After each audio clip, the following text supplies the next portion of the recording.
सातारा जिल्ह्यातील ठळक घडामोडी पाहण्यासाठी चॅनल आत्ताच सबस्क्राईब करा, व्हिडिओ लाईक व शेअर करा।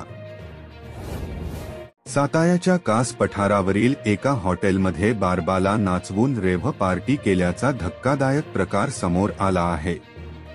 या रेव्ह पार्टी दरम्यान झालेल्या भांडणात 3 जण जखमी झाले आहेत। या प्रकरणी पोलिसांनीही तपास सुरू केला आहे। या रेव्ह पार्टीचे व्हिडिओ सोशल मीडियावर व्हायरल झाले आहे।